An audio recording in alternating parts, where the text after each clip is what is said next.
Le sergent Jacques Hobart, armée des États-Unis, mort de froid le 10 février 1912.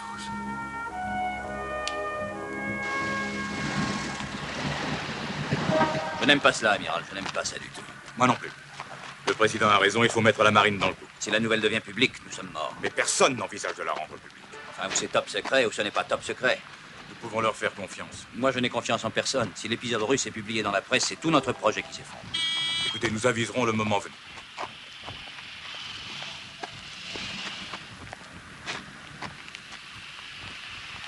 Enfin, c'est une histoire à dormir debout. Reprenons les faits.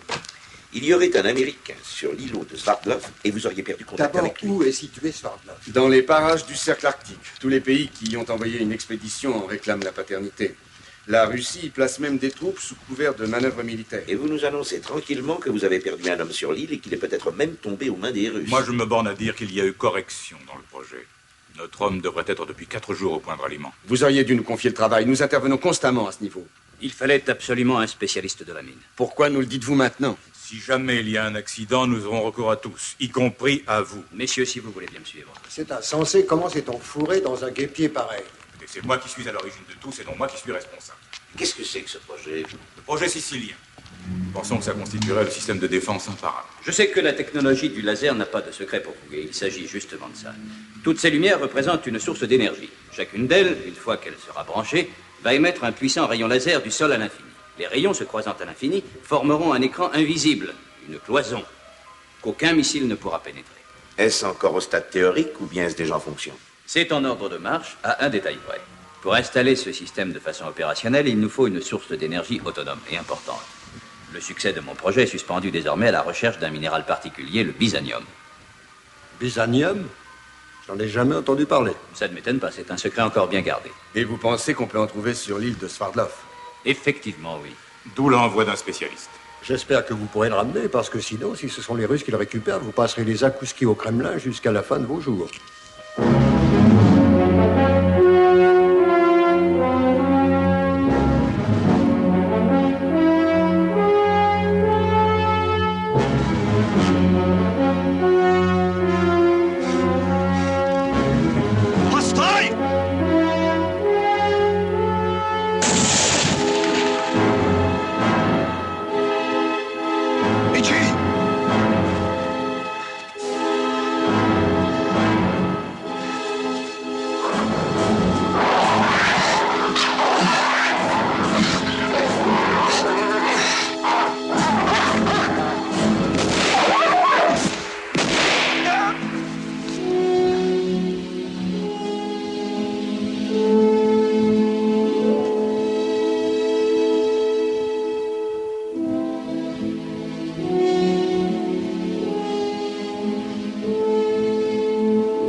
23, commissariat central.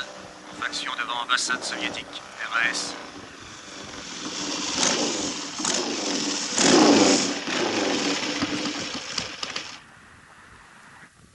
Le projet sicilien. C'est le nom que le KGB lui donne.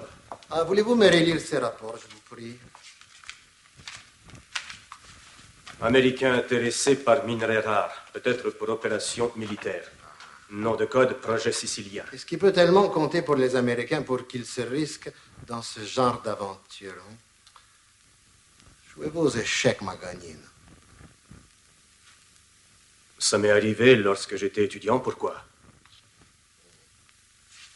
Le nom d'Isaac Boleslavski vous dit quelque chose? Bien sûr, le joueur d'échecs. C'était même un grand maître. Peut-être le plus grand de tous. Plusieurs très brillantes tactiques de défense ont été établies et mises au point par Boleslavski. Et l'une d'elles, justement, porte le nom de défense sicilienne. Au revoir, Maganine, laissons ça pour aujourd'hui. Mais on y reviendra demain.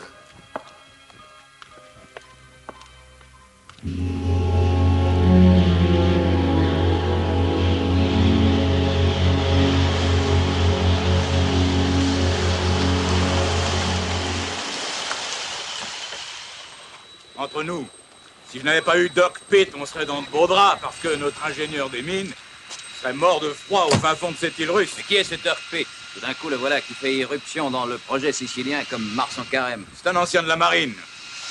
Il a fait son temps d'active, retraite anticipée, ma foi, depuis, on a bricolé un peu tous les deux. Ah, parce qu'il travaille pour vous? C'est-à-dire que parfois il dit oui et parfois il dit non. Ça dépend de ce que je propose. Si l'affaire a l'air d'une mission impossible, ça la lèche et il y a beaucoup de chances pour qu'il accepte, autrement, le bras d'honneur. Ah oui, au fond, il ne travaille que quand ça lui chante. Oui, carrément. Passez-moi l'expression amiral, mais ça m'a l'air d'un monsieur très très chiant.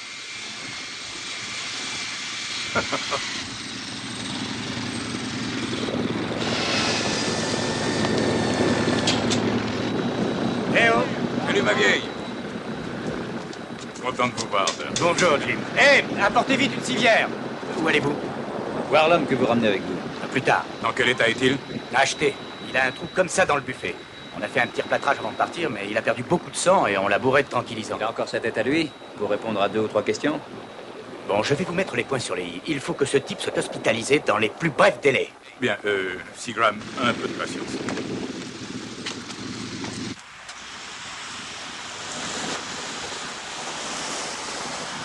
La mine est désaffectée maintenant. Mais on y a extrait du bisanium autrefois.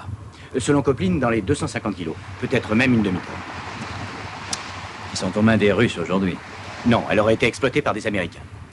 Il a trouvé des outils et un équipement qui venaient visiblement du Colorado. Et un exemplaire du journal des Montagnes Rocheuses daté de 1911. 1911? Il a découvert un cadavre, mort de froid. Avec un fer rouge, un type avait marqué son nom sur une planche. CJ, le sergent Jack Hobart, armée des États-Unis. Mort de froid le 10 février de l'an 1912. Selon vous, l'armée américaine aurait envoyé un homme sur cette île il y a 70 ans pour extraire une demi-tonne de bisanium. Ce n'est pas moi qui le dis, je vous répète seulement ce que Copline affirme.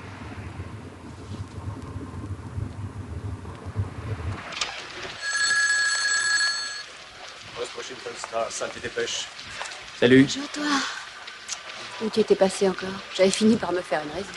Oh, j'ai été coincé. Désolé. J'en connais un qui tire la sale gueule. On dirait qu'on t'a piqué ta glace à la framboise. Ah, si je pouvais tout te raconter. On passe directement au gros titre. Gomme les noms et les points de repère. Ah, mais ça aussi, j'ai pas le droit. Moi qui croyais que tu étais un garçon sérieux, calé dans la recherche, rentré à 6 heures, pipe et pantoufles. Et monsieur se déguise en courant d'air. Comme tu n'es pas drôle. Qui fait de l'humour ici? Je n'essayais même pas. Dire que je viens de voir 50 boulots réduits à néant. Tu connais un type qui s'appelle Doc Pitt? Hein, qui? Doc Pitt. Tu ne connais pas? Non, ce nom ne me dit rien. Pourquoi cette question? Oh, rien, je viens de faire sa connaissance, mais ça n'a aucune importance. Oh, c'est superbe. Oh, dis donc, ça fait plaisir de voir qu'il est comme un gaillard, le bonhomme. Dis, c'est toi qui mettras le ver de terre au bout. Hein. Oh. Ah non, ça, c'est au-dessus de mes forces. Ah, tu fais une drôle de femme pêcheur, toi. Oh, moi, je ne comprends que la pêche et la dynamite, mais zéro pour les vers de terre.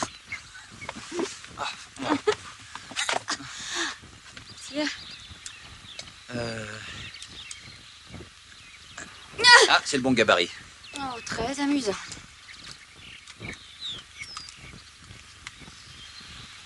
J'ai très mauvaise conscience. Je t'ai fait un petit mensonge. À quel propos? À propos de Dirk Pitt. Je le connais, en fait. On me l'a présenté quand je suis arrivée à Washington. Il était au renseignement de la marine. Et pourquoi tu m'as joué la comédie? Je sais rien. Disons que tu m'as prise par surprise. Je l'avais oublié depuis longtemps. Et tu as été sa petite amie? Oh non. Non, ça non, non. Non, je le trouvais trop rouleur de mécanique pour moi. Oh, oh. Qu'est-ce que ça veut dire, ça? Ce que j'ai dit, on n'existait pas à côté de lui. Dirk Pitt. Non, pareil, c'est une vraie pénitence. Ça fait pirate.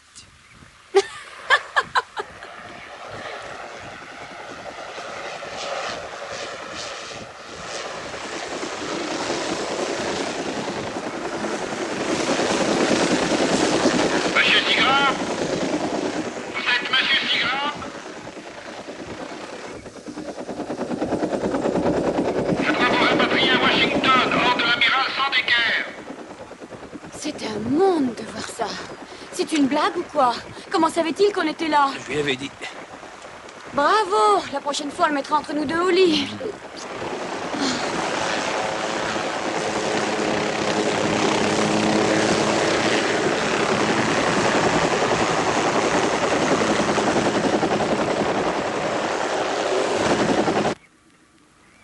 Le dossier Hobart mentionnait un certain Brewster.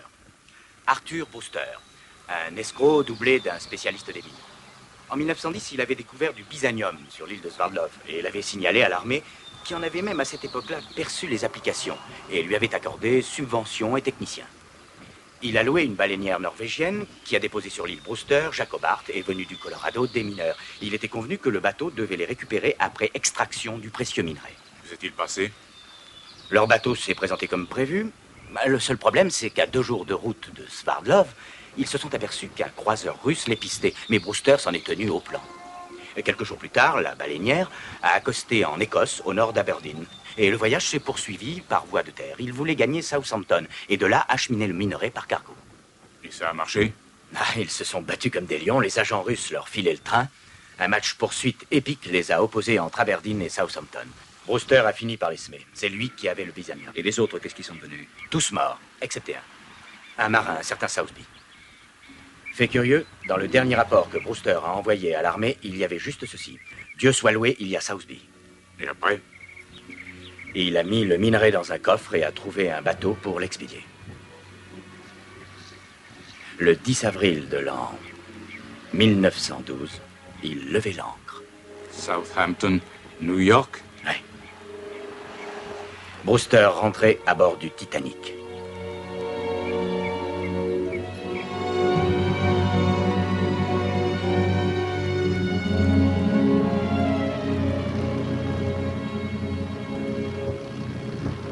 Ça, alors c'est bien notre veine.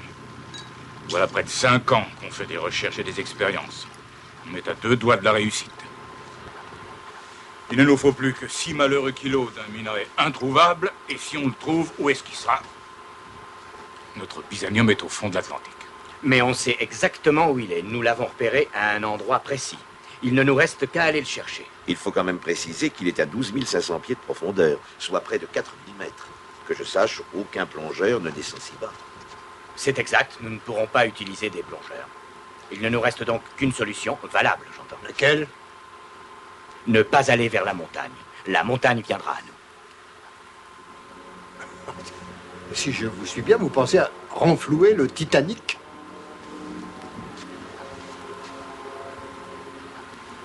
Oui. Est-ce que ça peut se faire à cette profondeur, un navire de ce poids? C'est une grande première mondiale. Cela n'a jamais encore été tenté. Mais nous avons bien réussi à renflouer un sous-marin nucléaire. Pas à moitié aussi important et seulement à 1/3 de la profondeur. Je n'ai pas dit que ce serait facile. On a tout contre nous et ça coûtera une fortune. Mais ça n'est pas irréalisable. Surtout si la marine veut bien accepter de collaborer. Si vous obtenez l'aide de la marine et les fonds nécessaires, comment vous voyez les choses? Nous avons une chance. Il y aura de gros problèmes, de gros risques. Nous avons des submersibles qui peuvent descendre à cette profondeur, mais on ignore combien de temps. D'autres sont à l'étude qui, eux, pourront atteindre les grands fonds, mais ils ne sont pas encore en service. Aussi bien, cette affaire est un pari difficile. Dont l'enjeu est, avec un peu de chance, la parade qui fera de la guerre nucléaire un fossile. Bon, qu'est-ce que vous en dites, Jim? Il va y avoir du sport. C'est la plus grande opération de sauvetage maritime dont on n'ait jamais entendu parler. Si Dirk dit qu'il veut la tenter, je suis prêt à aller voir le président et à me faire l'avocat du diable.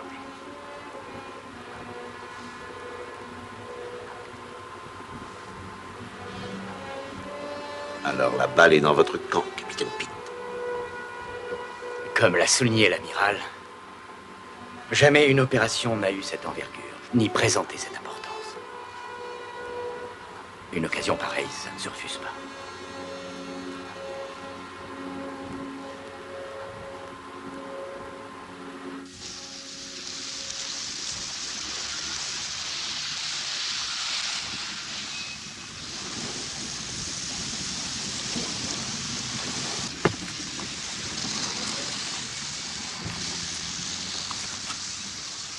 Dana! Alors, on ne dit plus bonjour aux copains? Mais qu'est-ce que tu fais ici? C'est fou, ça! D'où tu sors? Ah, ça...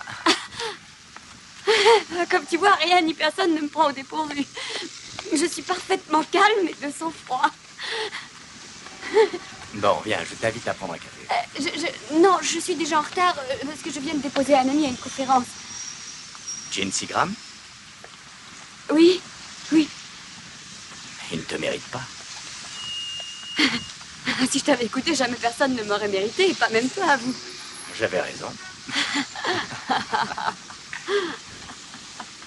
Tu as l'air très en forme. Ah, tu es gentil, tu es gentil. Toi aussi. Je croyais que tu n'étais plus à Washington. Qu'est-ce que tu fais? Oh, je bricole à droite et à gauche. Oh, ça, je n'y crois pas. Tu devais œuvrer à la paix du monde. Oui. Mais il y a 5 ans, ça. J'ai découvert que je m'étais fait bouffer. Ah, d'autres, ce n'est pas ton genre. Mais si, figure-toi. Bon, eh bien, il faut que je file. Content de t'avoir revu. Au revoir. Peut-être à une prochaine fois. Au revoir.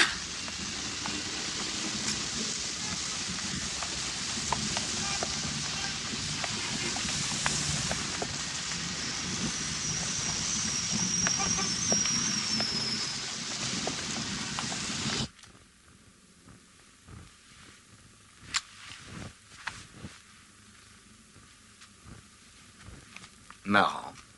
Mais pas une gueule de scientifique. Ah, parce qu'il y a une gueule de scientifique?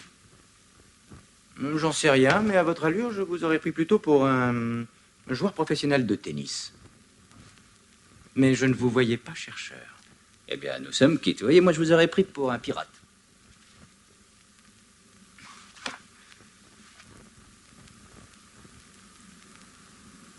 Ah, voilà l'amiral.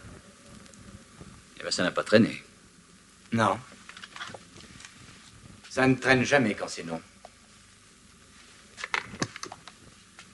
Non, et ça ne traîne pas davantage quand c'est oui. Oui, enfin, on verra ça. Bonjour, amiral.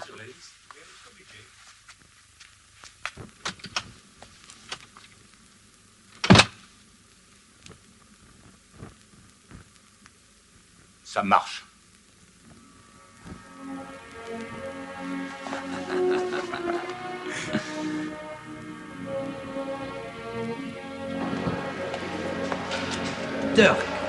Dirk Pitt. Content de te revoir, ça va? Bien. N'essaie pas de te planquer derrière ta barbiche, je te reconnaîtrai entre mille. C'est pour ne pas m'enrhumer. Je viens d'apprendre par l'amiral que tu coiffais l'opération. On t'a déjà dit ce qu'on cherchait, Walker? Ah non, en haut lieu, c'est des tombes. Ça me plaît assez à moi. Moi, je reste sur le Denver, je vous ferai le café, vous ferez des prouesses dans le bathyscaphe. Parce que tu crois qu'il va y avoir des prouesses à faire? Eh ben, ça, évidemment. On t'a pas engagé pour tes beaux yeux. Oh, pardon. Professeur Seagram, capitaine Burke. Et le capitaine d'armes Walker. Professeur, bonjour, très heureux. Enchanté. Vous avez là un sacré matériel. Eh oui, on est fiers de nos joujoux. Si vous voulez, je peux peut-être vous faire gagner pas mal de temps en faisant passer tous les paramètres météo dans mon ordinateur. Tiens, mais dites donc, ça me paraît intéressant. Ah, certes. Vous pouvez me joindre chez l'amiral Sandecker. Ah ben merci. Si vous voulez bien m'excuser, j'ai 3 jours de travail à faire avant le déjeuner. À tout à l'heure. Au revoir. Salut, ménagez-vous. Que les choses soient bien claires entre nous. Burke commande cette opération. C'est un officier et un marin extrêmement qualifiés. Il n'aura nul besoin de vos lumières. Quant à moi, je ne l'ai accepté qu'à 2 conditions. Primo, conduire le renflouement de l'épave à ma façon. Secondo, que vous me lâchiez les baskets. Vous le tiendrez pour dit? Si c'est de l'intimidation, ne vous fatiguez pas. Ce projet est trop important. Bon, d'accord sur ce point.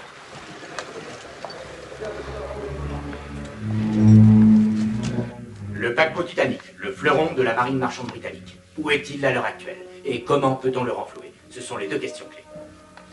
Voici quelle était sa route, la ligne orange. Cap au sud-ouest dès son départ de Southampton, jusqu'à son dernier point radio, soit latitude 41 degrés 46 minutes nord, longitude 50 degrés et 15 minutes ouest. C'est là qu'il a coulé. Les 2 bateaux qui l'ont secouru n'ont-ils pas donné des positions différentes? En effet. Vous allez voir les choses plus clairement sur cet agrandissement. Le Titanic, lui, se croyait ici, le Carpathia le croyait ici, et le Mount Temple ici. Donc, il faut absolument prendre pour point de départ le centre de ce triangle. De façon à être, quoi qu'il arrive, dans la bonne fourchette. Le seul ennui, c'est que la fourchette peut prendre de sacrées proportions. Car tout ceci se passe à 4000 mètres sous l'eau, peut-être plus. À cette profondeur, c'est le mystère. La coque a pu se poser à quelques milles nautiques du point où elle a sombré. Ou 10? Espérons que non. Monsieur Silverstein et son équipe seront chargés du repérage. Nos submersibles rayonneront en cercle concentrique autour de ce point cible. J'aimerais souligner encore une fois l'importance de la sécurité. Seuls sont au courant les hommes impliqués dans cette opération. Et vous dépendrez directement de l'amirauté. Vous avez des questions à poser, amiral? Bon, merci beaucoup, messieurs, c'est terminé. Toutes ces informations nous viennent des armateurs, la White Star, des plans d'ensemble et de structure du Titanic. C'est très complet et très détaillé. Bien. Et l'équipage, on a la liste? Oui, nous l'avons aussi. Et là, on a même de la veine. L'un des rescapés est un marin dénommé Bigelow. Il était le plus jeune des officiers de bord du paquebot et il est encore en vie. En Angleterre, quelque part en Cornouailles.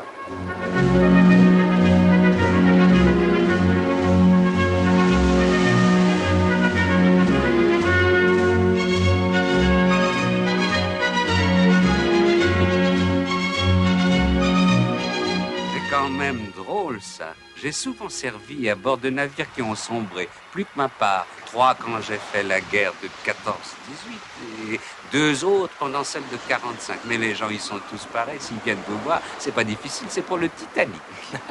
Et moi, je suis comme tout le monde. Ah, vous avez de la veine de tomber sur moi. Je vous l'ai déjà dit, votre machin là, il était dans la soute numéro 9, sur le pont D, à bâbord. Vous êtes sûr de la localisation? Alors là, 2 fois plutôt qu'une. On avait tous vu le coffre quand il a été chargé à bord. Et on avait aussi vu le passager à qui il était. Celui-là, je suis pas prêt d'oublier. Une barbe en broussailles et des yeux de fauve. Même s'il m'avait pas collé son revolver sous le nez, je me souviendrai de ce type-là. Le coup du revolver, en fait, ça s'est passé alors que le Titanic était déjà en train de couler. Ouais, on avait mis les canots à la mer, même qu'ils étaient à moitié vides. Parce qu'à bord, c'était une bousculade affreuse. Je n'avais pas idée. Moment de monter sur le pont pour donner un coup de main, v'là que ce dingo dont je vous parle, là, il me fout son arme sous le nez. Il voulait descendre au trot à la soute numéro 9.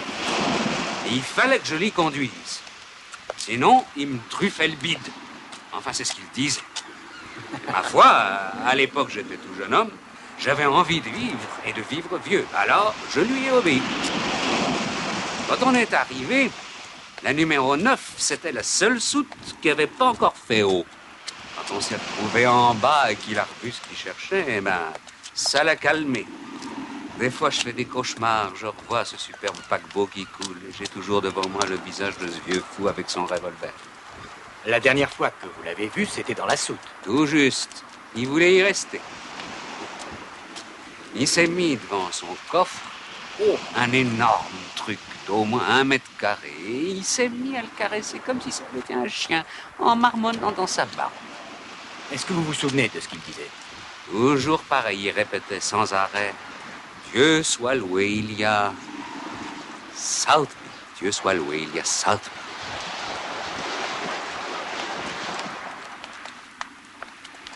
Ça n'est pas un peu monotone, un village comme ça, pour un homme comme vous? Que Dieu vienne en aide à celui qui ne sait pas vivre seul. Un jour ou l'autre, on finit toujours dans un lit à une place.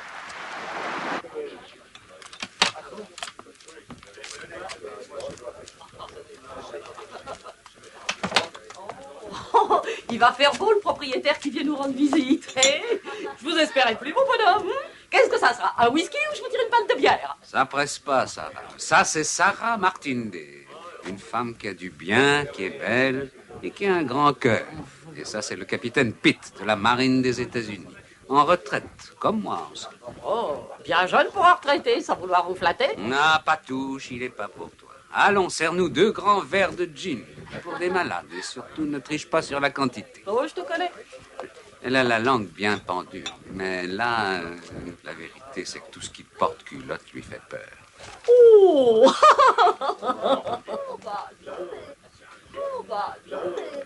Ceux d'ici qui la connaissent le mieux, il se passe le mot qu'elle est encore demoiselle. Oh, le calcul. Oh, le loup de mer, il a son pompon. Abritons-nous sur le gaillard d'arrière.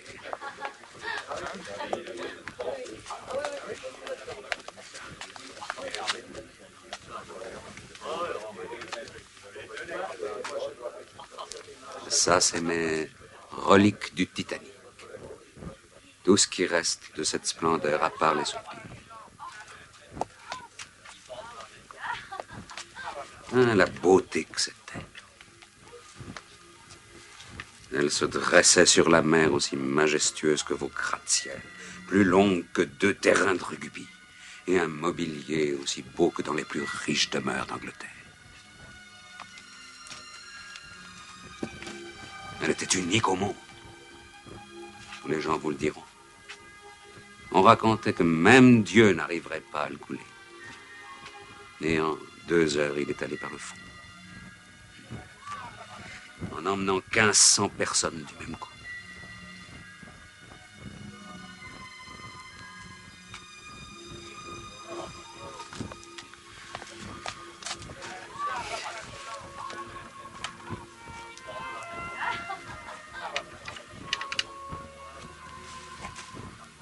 J'ai retiré la bannière avant qu'il ne soit englouti.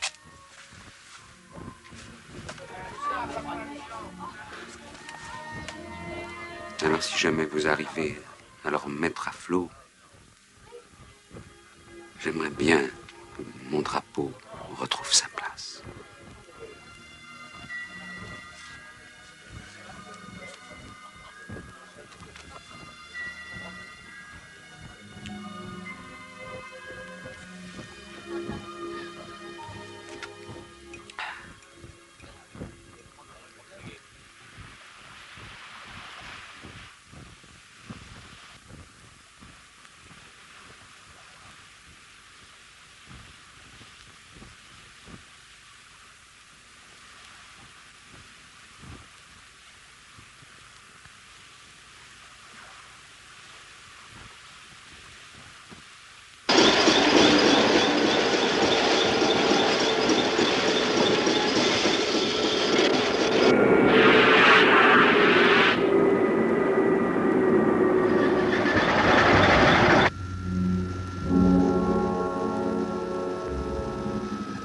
Ici Deep West à 8000 pieds. Secteur de recherche 22. Visibilité bonne. Contact néant. Terminé. Ici Turtle. Profondeur 9200 pieds. Contact néant. Terminé.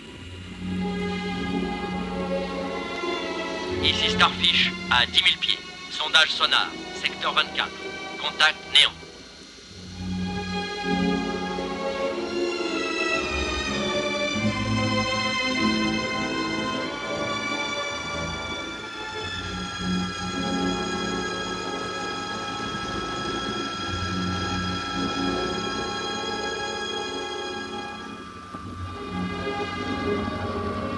Profondeur 11 420 pieds. 750 kilos au centimètre carré. Tu vas voir que la flotte va nous écraser comme une puce. Il est toujours en train de râler, Merker. Il y a quand même de quoi râler, non? railler les grands fonds dans Stade Ferraille. Et qu'est-ce qu'on cherche? Eh ben, ce qu'il peut bien y avoir là-dessous. Bon. Allez, désolé, la promenade est finie. Il faut remonter. Vite arrive. Tant mieux. On va peut-être enfin savoir ce qu'on cherche.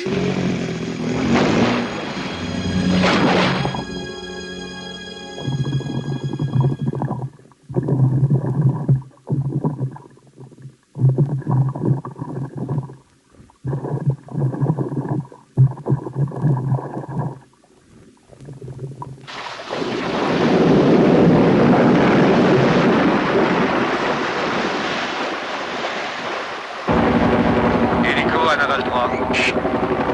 Naval 3. Une queue de vent arrive à 22 degrés. Vitesse 18 nœuds. Bien reçu. 22 degrés 18 nœuds. Hélico 3 à ponter.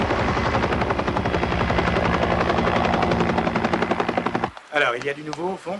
Non, rien encore. D'où première conclusion, dire aux équipages des submersibles ce qu'on cherche.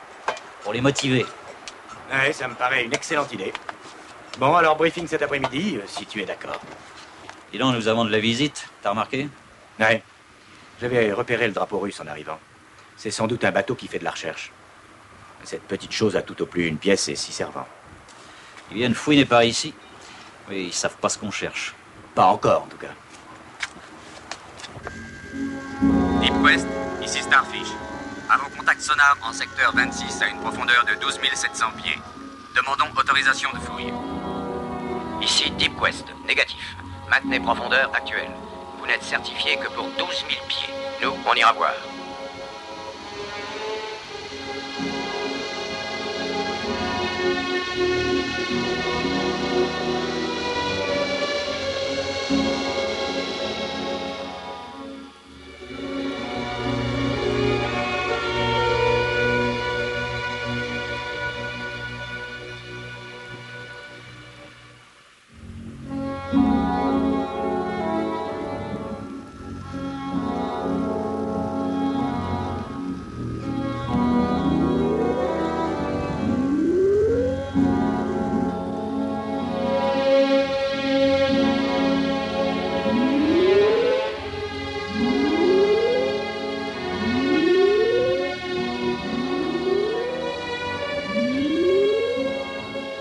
Turtle à 11 400 pieds. Recherche en secteur 36 terminée. Contact néant. Starfish, ici Deep West. Concentrez recherche sonar sur le secteur 33 à une profondeur maximale de 12 000 pieds. Ici Starfish. Bien reçu. Terminé.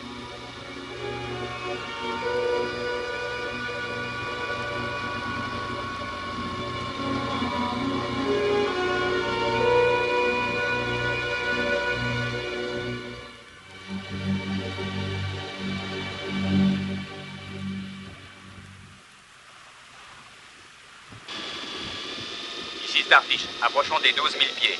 Continuons recherche sonar. Terminé. Ici contrôle. Ne dépassez pas la limite des 12 000 pieds. Terminé.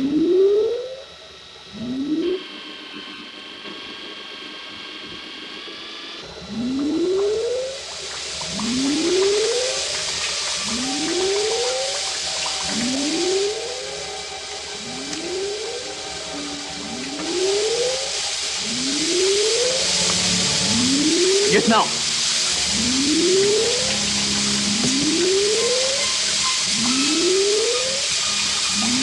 Contrôle, ici Starfish. Ici contrôle. Bon, j'écoute. Starfish signale qu'il fait haut. Demandons information supplémentaire. Coupe le groupe batterie! Groupe batterie coupé!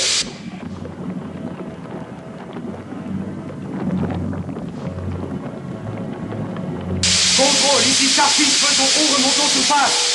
Je répète, ici Starfish, faisons haut, remontons surface. Starfish! Contrôle, ici Starfish! La radio est morte! Starfish! Starfish, ici contrôle! Eh merde! On a perdu le contact. Où est le Turtle? Au fond, à 11 000 pieds en approche du Starfish. Ici Turtle, nous avons Starfish en contact visuel.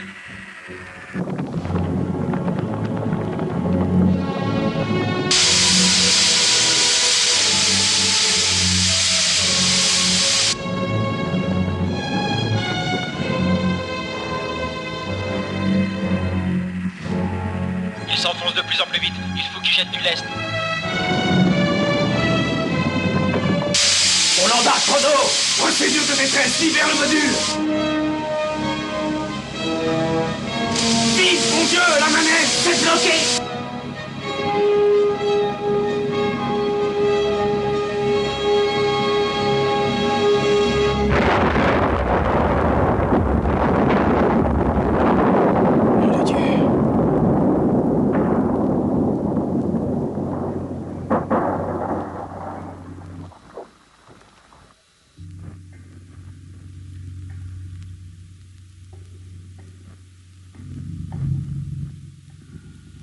Contrôle, le Starfish vient d'imploser.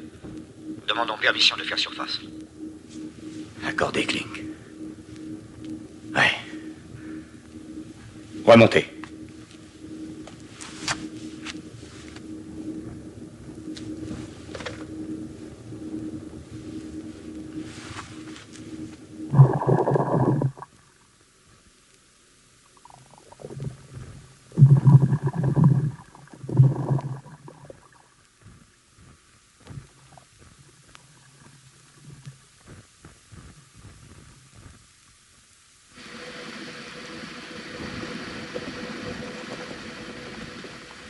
Avec Silverstein, nous avons complètement retravaillé les données. Ah, foutaise, j'ai déjà entendu ça 10 fois au moins. Pendant que vous faites joujou avec vos ordinateurs sophistiqués, nous, ça fait 5 semaines qu'on fouille l'océan pour un résultat nul. Et en plus, 3 de mes hommes sont morts. Je crois que Seagram tient la solution. Parlez. Nous sommes partis d'une hypothèse qui tient compte d'une légère dérive par rapport au relevé primitif. Et plus important, elle prend en considération le fait qu'une des cheminées s'est rompue lorsque le Titanic a sombré. Nous avons construit une maquette du Titanic parfaitement équilibrée et rigoureuse de proportions. Sur 200 expériences, la trajectoire de descente de cette maquette n'a pas varié de plus d'un dixième de degré. Et elle a touché le fond exactement là où vous faites vos recherches. Puis, expérience sans la cheminée, et là, position totalement différente.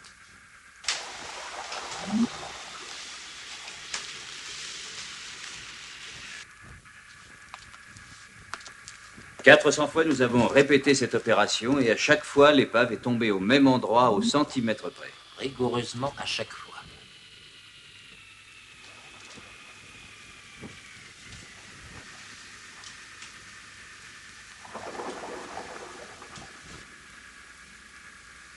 Et voilà, mouche. D'après nous, le Titanic est environ à 10 000 nautiques sud-est de l'emplacement de nos 10 000 recherches. Oui, il faut transporter toute notre opération sauvetage sur les lieux. Vous savez, c'est plus facile à dire qu'à faire, un saut de plus de 10 000 en plein océan. D'après nos données, le Titanic pourrait bien être au centre du secteur que nous quadrillons. Eh bien, dans ce cas, on retrouvera l'épave en revenant. Comment ça, en revenant? C'est un risque à courir, amiral. Au point où on en est, on n'a plus le choix. Je suis absolument formel quant à cette position. Absolument. Je l'espère. Encore 2 semaines au fond et les techniciens des submersibles viendront vous trouer le cuir au harpon.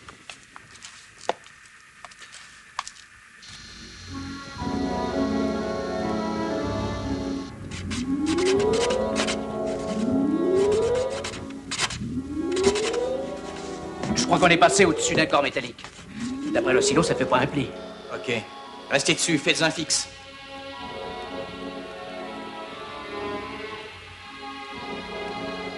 Là, on est juste au-dessus. Bien reçu. On va stationner par ici. Reste au magnétomètre. Et siffle si tu vois quelque chose. Ah, t'as vu quelque chose? Oui, je crois que oui. À peu près à 3 heures. Tu vois ces drôles de formes, là? On dirait un truc coincé entre 2 rochers. Bon, paré à la manipulation. J'arrive, Coco.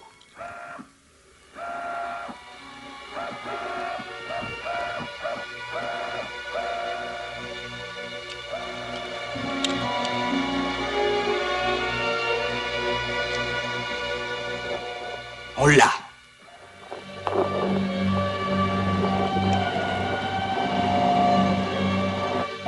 Qu'est-ce que c'est? On dirait une sorte de trompette. Permettez, professeur? Mais certainement. Tenez. Offert à M. Graham Farley par la White Star Line reconnaissante. La White Star a épluché tous ses fichiers, dont il ressort que Graham Farley a été musicien pendant 3 ans à bord de l'Olympique. Puis il a été transféré. Graham Farley jouait du cornet à piston dans l'orchestre du Titanic. En êtes-vous sûr? Il n'y a pas de doute, pas le moindre, j'ai toutes les références. Eh bien, dans ce cas, ça veut dire que nous sommes au bon endroit, sinon à 2 doigts. Et ça veut dire aussi que notre paquebot est en excellent état. Eh, pas si vite, s'il vous plaît. On n'en est pas encore à sabler le champagne. On est dans la bonne direction, seulement on ne cherche pas des cornets à piston, mais un bateau de 270 mètres de long, et pour l'instant introuvable. Où donc est-il? A-t-il disparu?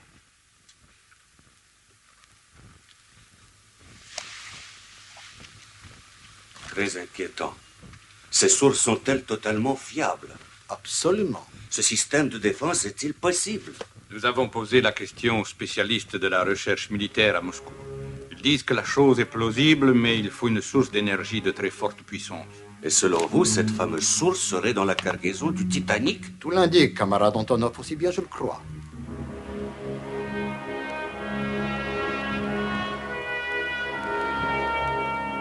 Contrôle, ici radio. Contrôle, j'écoute. Commandant, on capte à nouveau des interférences en VHF. Vous les enregistrez sur bande? Oui, mais ça n'informe strictement rien. Ça friture. Et sur une seule fréquence. Restez dessus. Appelez-moi quand ça s'arrêtera. À vos ordres. Mais enfin, qu'est-ce qui se passe? On capte des interférences bizarres la nuit depuis quelque temps. Le Schenectady et le Carpentard les ont aussi, mais beaucoup moins fort.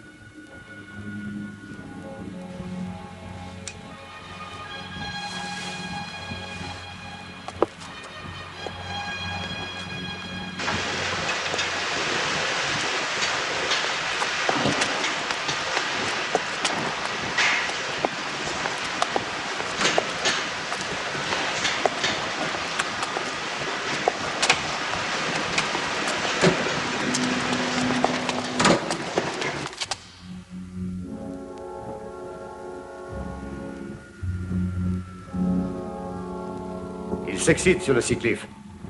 Ils ont une touche. Quoi? J'en sais rien, mais il y a un super retour au sonar. Seacliff, ici Pete, quoi de neuf? Ici, Seacliff. On est tombé sur du gros gibier. Jamais vu un oscillo faire une paille Java. Bien, restez dessus, on arrive tout de suite.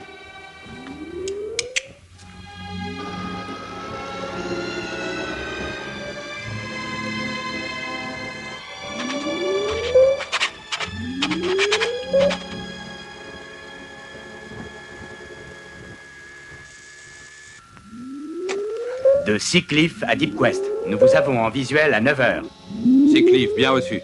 Avez-vous un contact sonar important? Bien reçu. Très puissant et allant toujours croissant. Le voilà. Droit devant.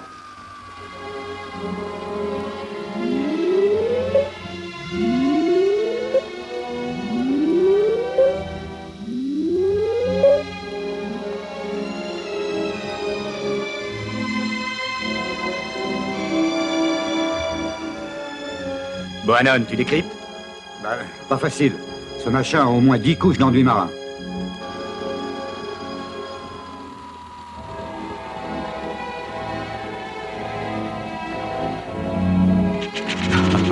C'est une cheminée, espèce de crétin.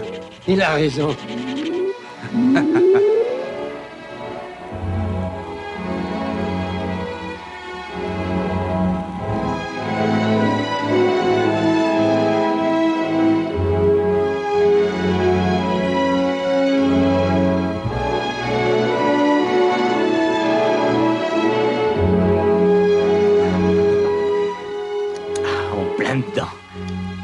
Les Dansigram avaient raison pour une fois.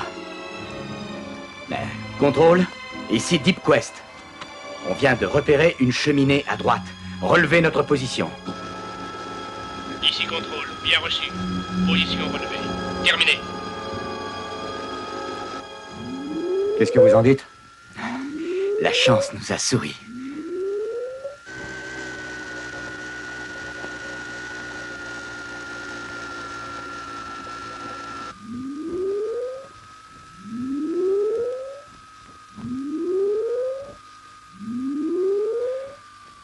Seacliff? Du nouveau? Négatif. Ouvrez bien l'œil.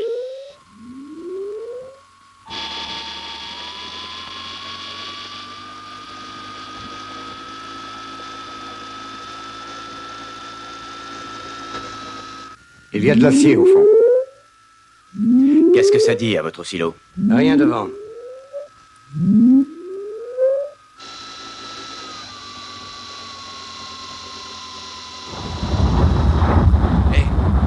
qu'est-ce que c'est que ça?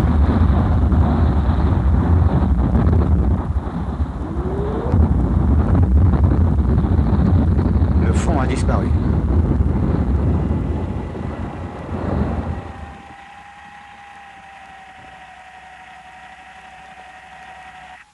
Contrôle, ici Deep Quest. On est à la pique d'une falaise marine. On va descendre jusqu'au niveau inférieur.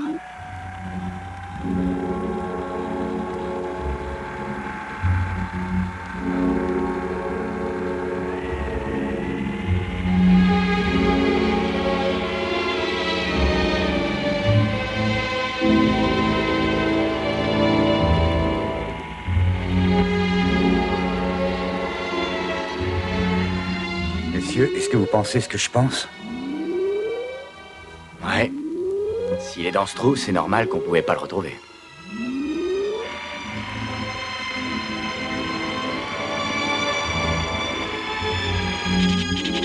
Hé, on bip. Ouest de Seacliff. Regardez. Ça pipe fort, et tous azimuts. Bien reçu, nous c'est pareil. Gouverner comme ça.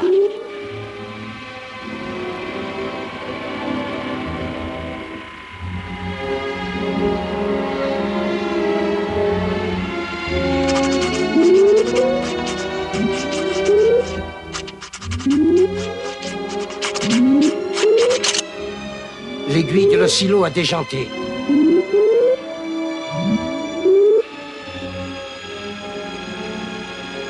Deep West, ici Seacliff. Je crois qu'on est sur un truc. Droit devant. Bien reçu, y a aucun doute. Restez dessus.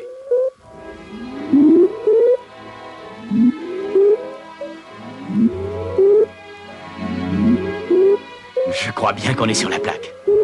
Oh putain, ça paye.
lanciarci.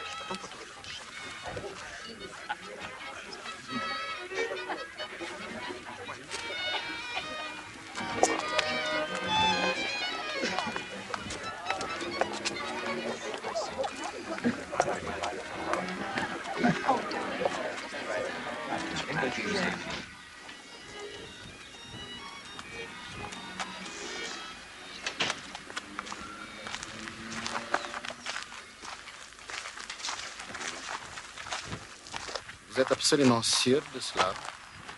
Il n'y a pas de doute, c'est un rapport qui a été transmis à notre bateau. Dans ce cas, voici ce que nous allons faire. Il faut que la presse se saisisse de l'affaire. Un seul journal la publiera. Et faites en sorte que l'amiral Sandecker fasse l'objet d'une manchette en haut de page. On ne sort que l'affaire du Titanic? Non. Celle du Byzanium aussi. On verra bien quelles explications ils peuvent fournir. Oui, en effet.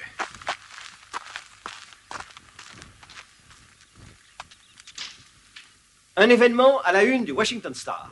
Le Titanic, qui a sombré lors de son voyage inaugural le 14 avril 1912, a été retrouvé à 3500 mètres de profondeur au fond de l'Atlantique. Rien n'a encore été confirmé officiellement, mais une certitude. L'imagination de millions d'hommes va s'enfiévrer à cette évocation, car l'histoire n'a connu qu'un seul Titanic. Il semble que la marine envisage de renflouer le bateau. Pourquoi cette décision? Nous n'en savons rien, mais ce serait en liaison avec un certain plan de défense stratégique, le projet sicilien, et avec la recherche d'un minerai plus puissant encore que l'uranium, portant le nom quelque peu compliqué de byzanium. Ici, Sandor Vanocourt, à Washington. Mais bien sûr que c'est moi qui ai écrit ça. Pourquoi pas, enfin, quand l'information est tombée, j'ai sauté dessus. Je n'allais pas laisser passer ce scoop. Oui, peut-être, mais enfin, mets-toi à ma place. On va en déduire que c'est moi l'informateur. Tout le monde va le croire, c'est sûr. Rien à battre de ce que tout le monde va croire. Tu sais aussi bien que moi que tu ne m'as filé aucun tuyau. Je n'avais même pas vu le lien avec toi. D'ailleurs, j'ignore toujours tout ce que tu fabriques, alors... Tu ne vas quand même pas me dire que ces tuyaux sont tombés du ciel. Non, je ne le dis pas. Je suis journaliste, normal que j'ai mes sources. Mais c'est ce que je te demande, justement. Qui te renseigne? Non, je refuse de te le dire. Inutile d'insister. Non, c'est non. Dana, il le faut, l'affaire est grave. S'il y a fuite, on doit stopper ça. Mais qu'est-ce que tu me chantes avec ta fuite? Je ne sais même pas de quoi tu parles, enfin. Enfin, essaye de comprendre, Dana. C'était un secret. On n'en avait parlé à personne du projet de renflouement. Sauf aux personnes impliquées. Alors, la fuite ne peut venir que d'un des initiés. Busby? Nicholson? Ou peut-être ton ami Pitt. C'est lui, hein? Ah, c'est donc ça. Tu as lâché le grand mot.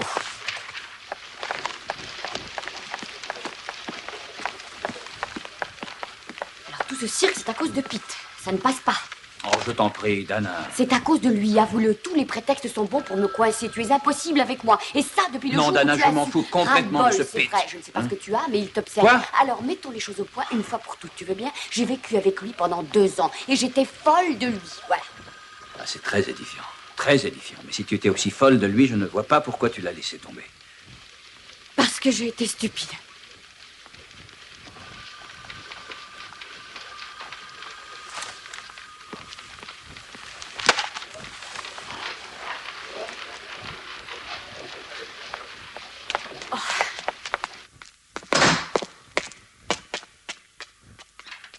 Je te demande pardon. Je m'excuse. J'ai dit n'importe quoi.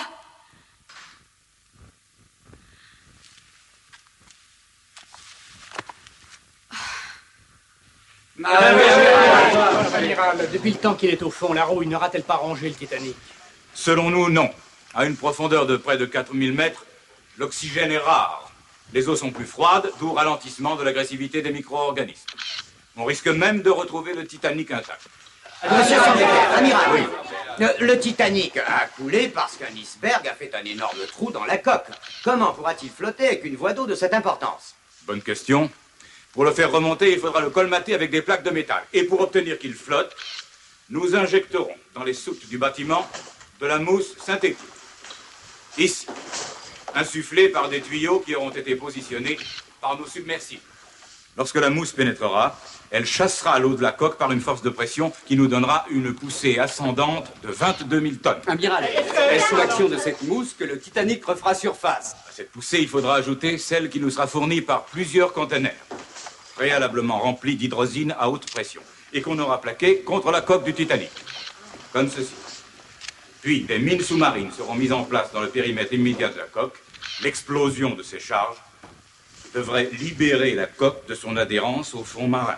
Dès lors, le Titanic devrait remonter en surface. Amiral, admettons que vous réussissiez. Et après? Ce sera l'objet d'une autre conférence de presse. Ce sera tout. Je vous remercie. Amiral, dites-nous juste un mot au sujet de ce fameux minerai, le bisanium. Enfin, quel est son rôle exact dans cette opération? Je regrette, je vous ai donné toutes les informations que j'avais à ce sujet. On dit que le bisanium est plus puissant que le plutonium, c'est vrai? Je regrette, sans commentaire. S'il vous plaît, au sujet du projet sicilien, est-ce vraiment le nom de code du système de défense de demain ou d'une super bombe pour la plus offensive des guerres? Sans commentaire. C'est vrai que grâce au bisanium, on peut faire une bombe 1000 fois plus puissante que celle d'Hiroshima? Messieurs, c'est terminé. Je ne peux pas vous en dire davantage pour l'instant. Amiral, j'ai encore une question. Que pensez... Amiral.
Alors, Vinny, à ton avis? Pour moi, c'est un code inconnu. Ce que nous, on capte à bord, c'est plus intense que les enregistrements qu'ils font sur le Schenectady et le Carpenter. Tu estimes donc que ce signal, quel qu'il soit, est lancé de ce navire-ci, le Denver? Absolument, oui. Et qu'est-ce qu'on dit au renseignement naval? Ils ont promis leur topo à l'amiral pour demain matin.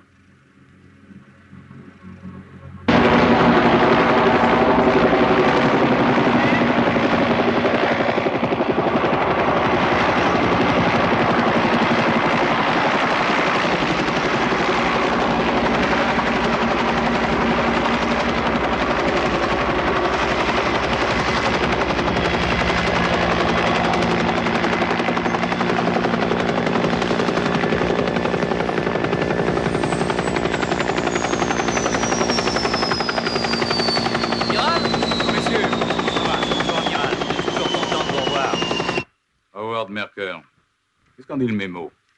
Merker, Neres. Ah. Excellent dossier. Il a servi comme technicien civil au Vietnam, fait prisonnier. Il a passé 2 ans en camp d'internement.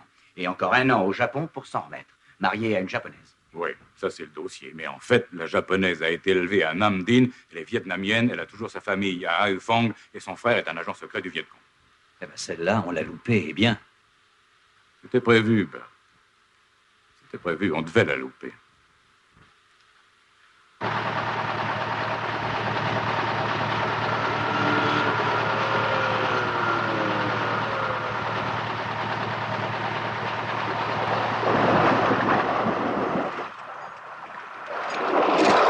Larguez conteneur d'hydrosine.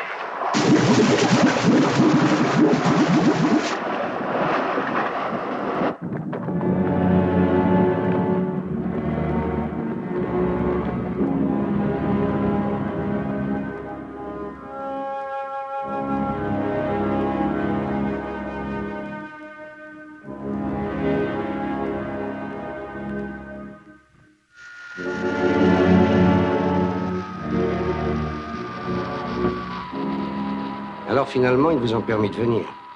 Moi, je n'y croyais plus. J'en connais un autre. Il n'y a rien de tel que la première fois. Qu'est-ce que vous en pensez? Et c'est vraiment merveilleux.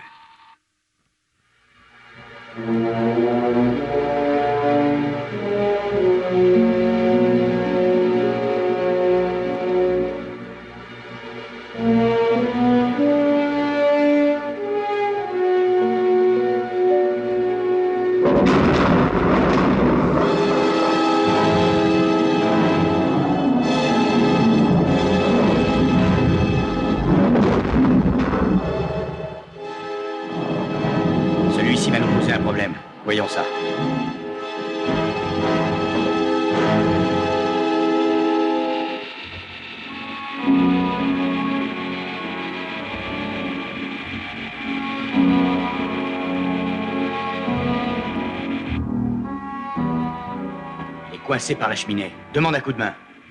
Alerte Deep Quest. Deep Quest, ici Thornton. On a un container d'hydrosine bloqué contre la cheminée. Ici Deep Quest, c'est reçu, on arrive. Bon, toi, paré au télémanipulateur. Ok.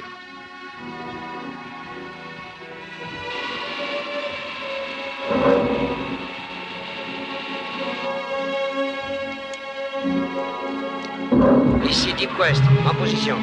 Ici Turtle, tirez. On poussera.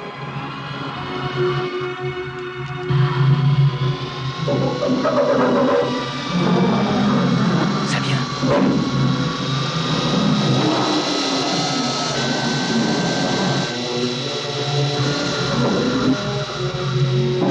La vache, ça accroche quelque part.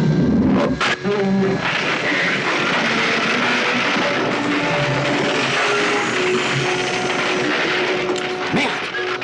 Deep Quest est coincé.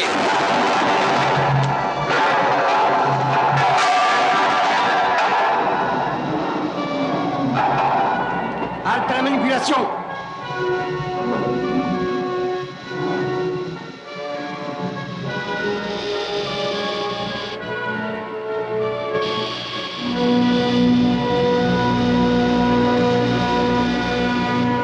Nom de Dieu de merde, ils se sont piqués dans la claire-voie.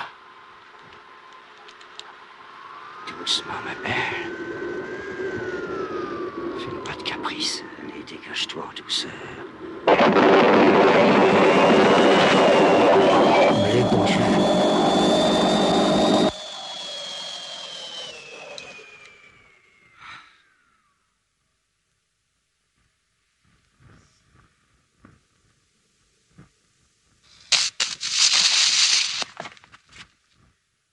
Feu de circuit à gauche!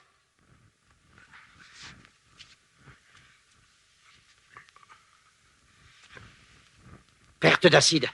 Mettez vos masques. Ah, on est en plan trop incliné. L'acide déborde, les batteries de secours vont se vider. J'ai plus qu'à moitié du jus. Du jus, du jus. Vite, vite, sortez les lampes.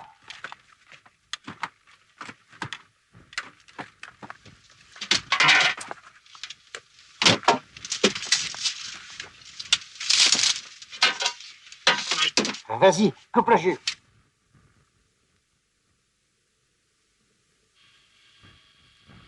Bon, on remonte. Bohannon, viens ici. Rapproche-toi du Deep Quest. Bien reçu, on arrive.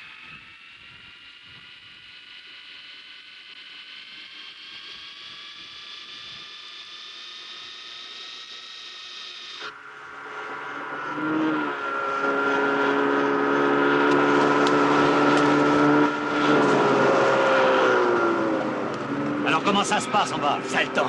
Sigram a mal choisi son jour pour faire du tourisme. Un chercheur. Quel est l'imbécile qui a permis à ce Pékin de plonger? C'est moi. Que s'est-il passé au juste? Eh bien, ils se sont enfoncés dans une claire-voie comme un bouchon s'enfonce dans une bouteille. C'est une course contre la montre. D'autant qu'ils n'ont pratiquement plus de jus. Et d'ici peu, ils n'auront plus d'air. S'ils ont de la chance, ils tiendront 6 heures. Et il y a des solutions? Non, aucune. Si on ne dégage pas leur submersible, il faudra qu'on remonte le Titanic. Alors, 6 heures? Comment voulez-vous? Le jour J était dans 2 semaines. Le jour J devra être avancé. Voilà ce qu'on va faire. 80 charges, chacune d'elles contenant 50 kilos d'explosifs.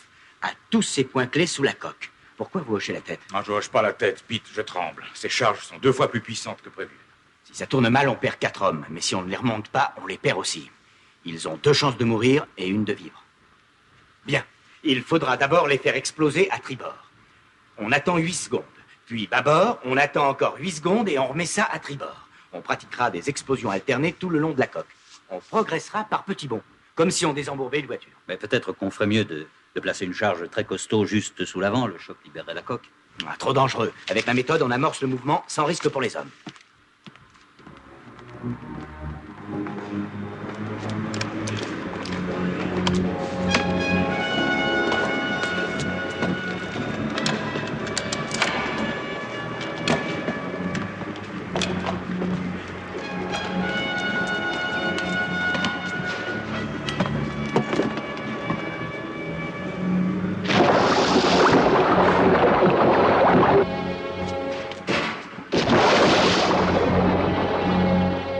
carbonique commence à se dégager. On peut avoir un peu plus d'air? Non, je rationne. Je suis obligé pour qu'on tienne un maximum de temps. Écoutez, moins on parlera, plus on aura d'air. Oui, il a raison. Que tout le monde reste assis et calme.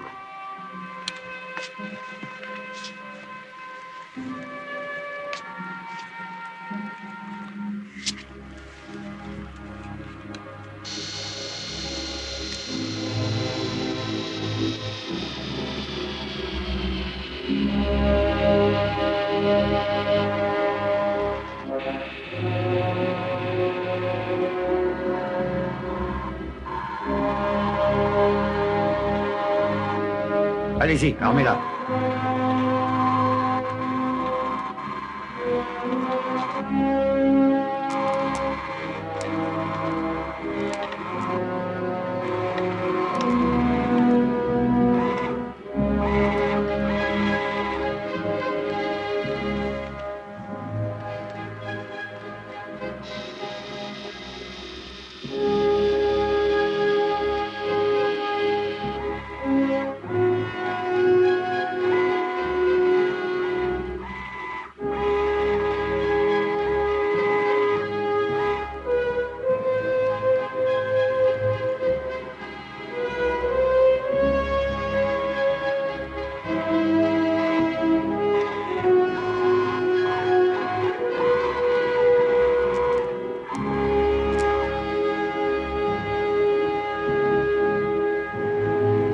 Contrôle, ici Seacliff, explosif en charge.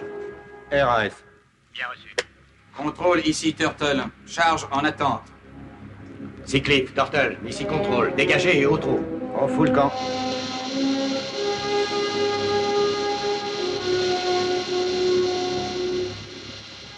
Ici Turtle. HEA en surface 13h05. Nous écartons du Titanic.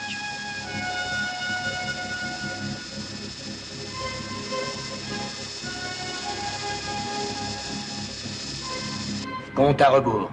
Compte à rebours, à vos ordres. À tout poste, T-50. Branchez les générateurs d'hydrosine.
Ils essaient de nous dégager.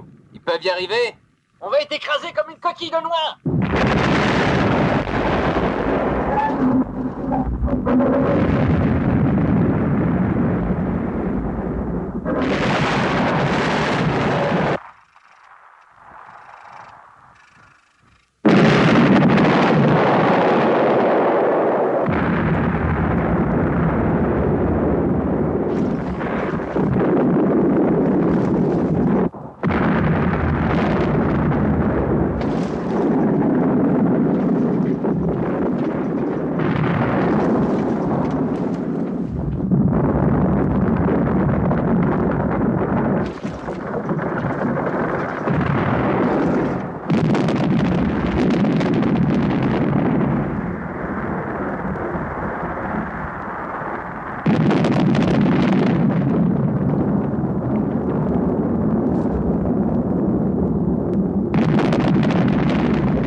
Il reste collé. Bouge, salopard, bouge!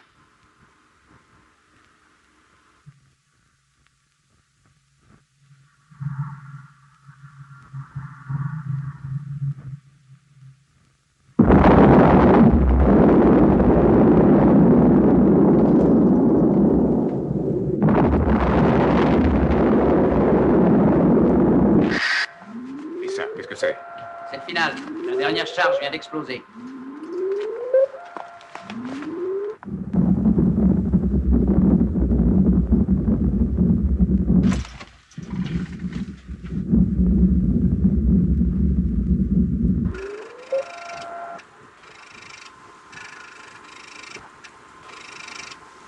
Vous avez vu, ça bouge tout de même là-dessous.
Rémi, il est drôlement beau, ça. Ah, ça vous coupe le souffle.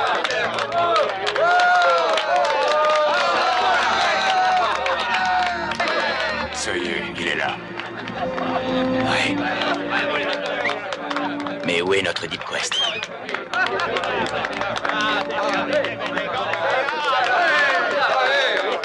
Si le bateau est remonté, ça a dû les dégager.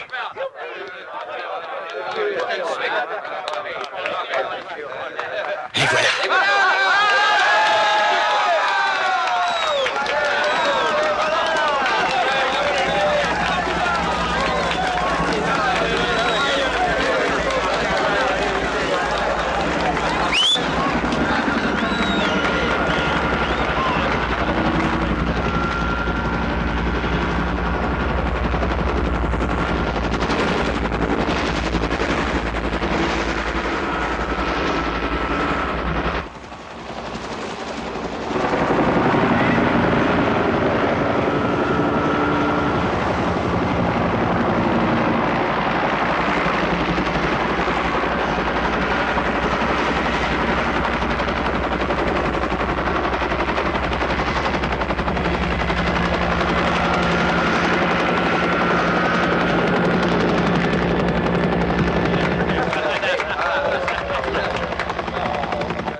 n'arrive pas à la décoller.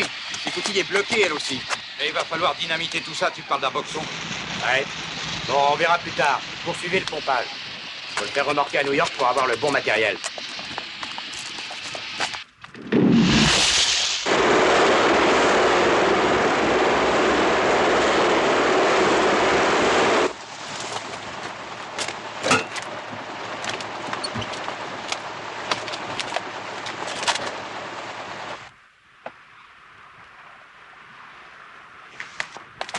Qu'est-ce qui se passe? Où y va le Carpenter? Un appel de détresse, un cargo qui a des problèmes. C'est nous qui en avons. On a besoin de ce bateau. Un signal de détresse, c'est sacré. Ah, parce qu'on n'est pas en détresse, nous. La météo prévoit un vent d'est de force 12 en rafale. On a les Russes aux fesses et on est sur un bateau qui n'a jamais su aller que par le fond. Si c'est pas de la détresse...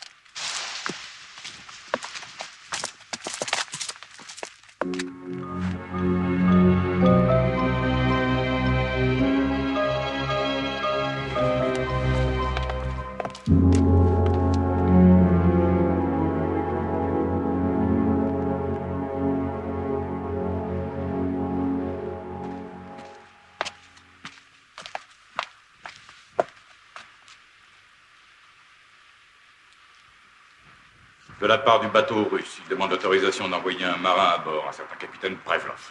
Mais dans quel but? Eh bien, pour nous donner un coup de main au cas où un grain nous poserait des problèmes. Permission accordée, le capitaine Prevlov peut venir. À vos ordres. Amiral, laisse vraiment la chose à faire.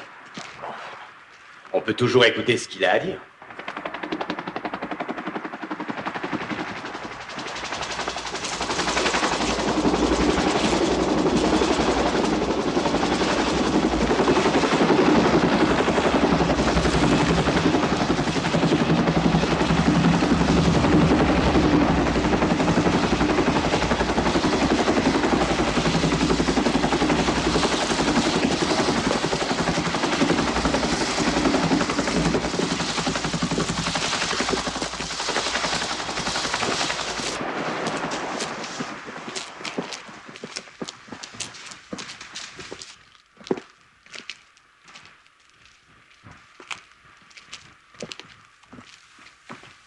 Bienvenue sur le Titanic, capitaine. Messieurs, notre temps est précieux, aussi bien il reste droit au but. Nous avons le plaisir de vous offrir l'hospitalité de notre bord. Mon hélicoptère peut transporter 10 hommes à la fois. Merci, comme c'est gentil à vous. Mais que deviendra le Titanic si nous acceptons votre offre? Prise à la fortune des mers.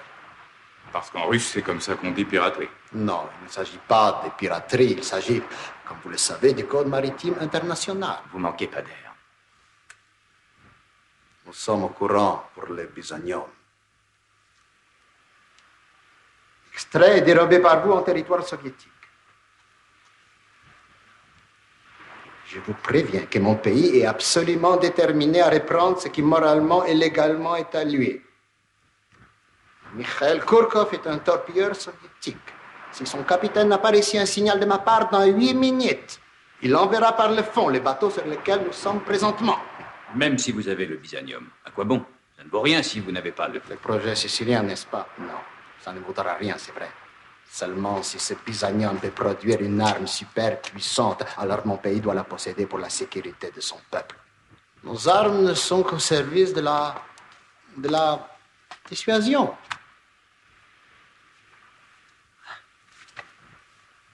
Dois-je vous le rappeler, messieurs, le temps presse. Assez financé, Prevlov, soyons sérieux.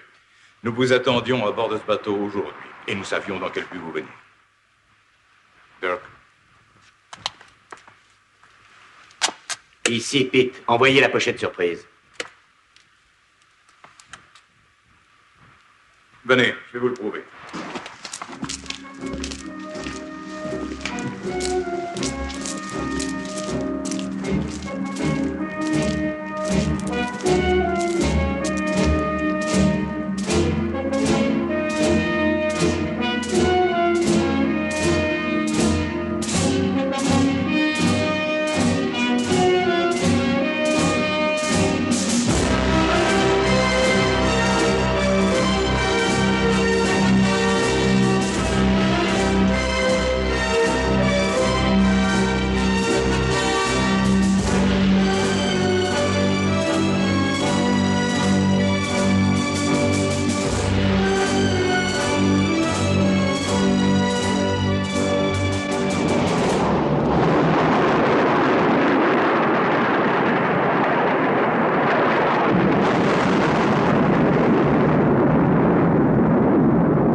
crois que vous n'avez plus le choix, capitaine.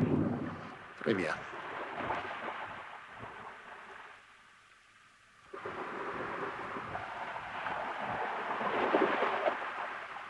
Au revoir, messieurs.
Pas d'humidité. Non, c'est hermétique. Attention!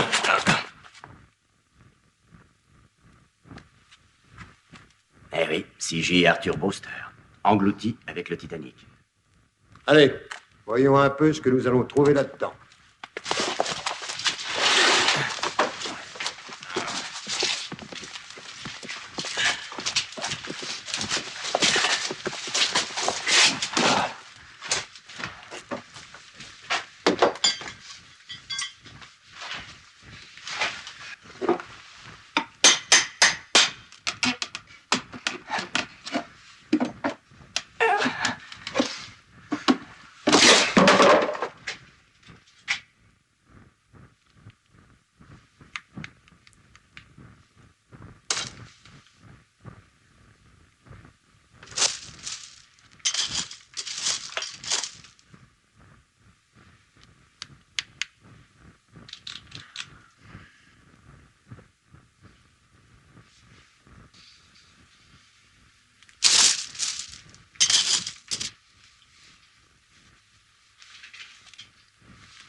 Comme dans les autres.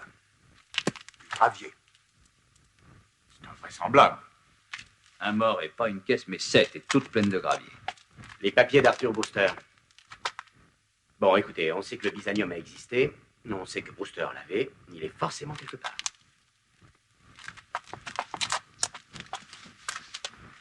Mais on aura trimé et marné pour rien. 3 morts et en plus tout le projet sicilien qui va au panier. Je voudrais bien savoir comment on a torpillé tout ça. Sûrement une réponse quelque part, mais où? Aucune idée. Écoutez, je suis aussi déçu que vous, Cyclone. J'ai horreur de rester sur un échec, mais par moments, on n'a plus tellement le choix.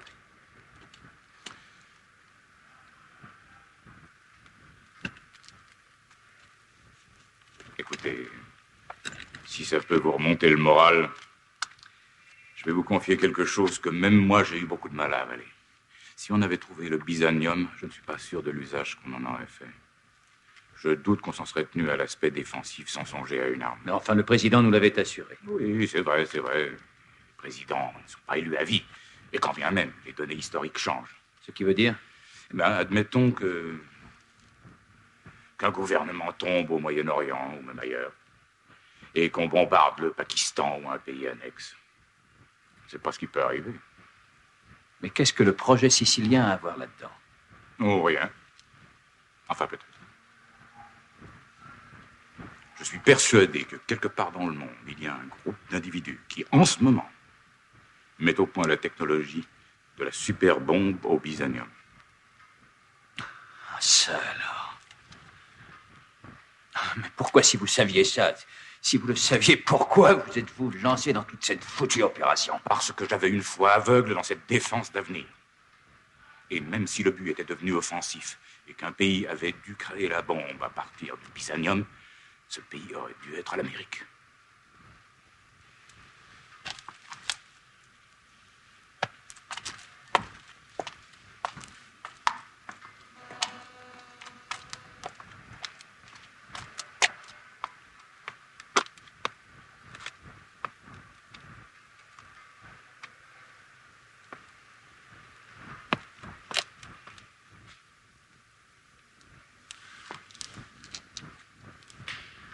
Ah, elle est jolie, l'Amérique. Et vous, vous êtes de son avis, n'est-ce pas? Je ne comprends pas votre façon de voir. Quand même, il faut être cynique. On dirait que pour vous, tout ça, c'est du jeu. Si je pensais comme un sang d'équerre, jamais je ne me serais fourvoyé dans ce foutu projet.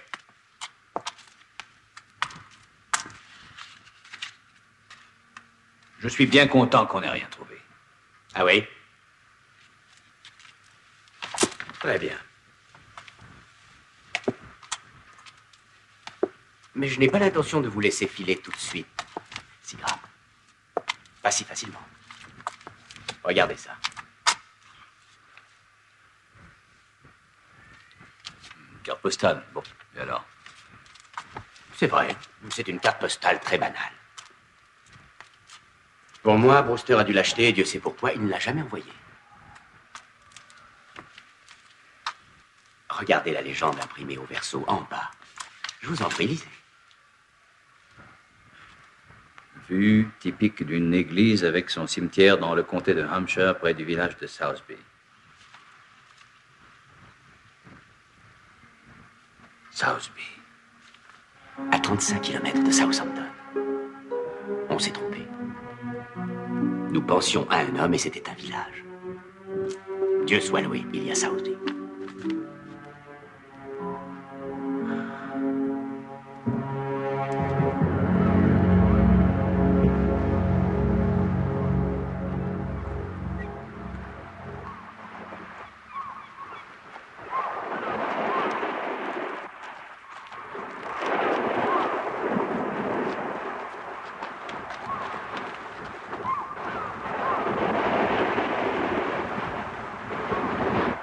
Ah, c'est celle-là. Jack Hobart. Ah, je vais chercher les peines. Excusez-moi.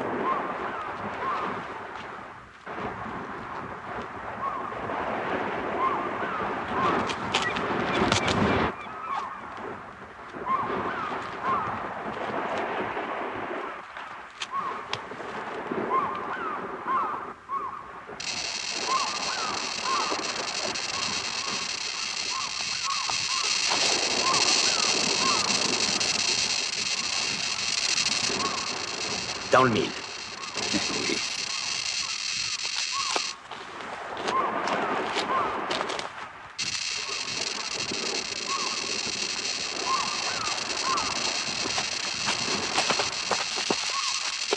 Gin.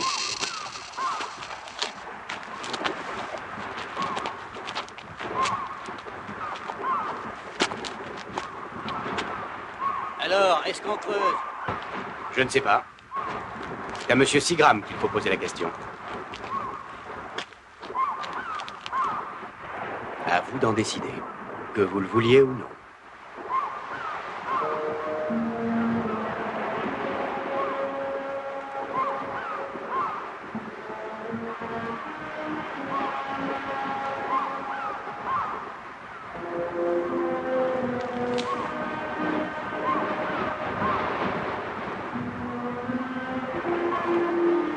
Alors, messieurs, on creuse plus?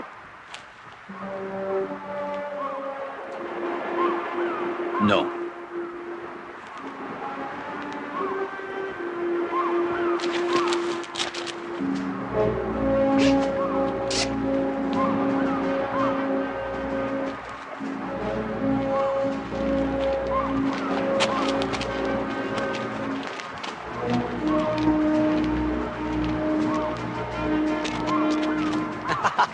Qu'est-ce qu'il y a de si drôle? J'ai connu une fille. Ah, vous m'étonnez. Des années plus tard, je l'ai revue. Elle m'a dit, qu'est-ce qui t'est arrivé? Je croyais que tu œuvrais pour le monde. Et vous, qu'avez-vous dit? Que j'avais baissé les bras. C'est ma leçon pour aujourd'hui? Non, fini les leçons, fini les cours. Vous voulez dire que l'école est finie? Oui, vous voilà diplômé, professeur.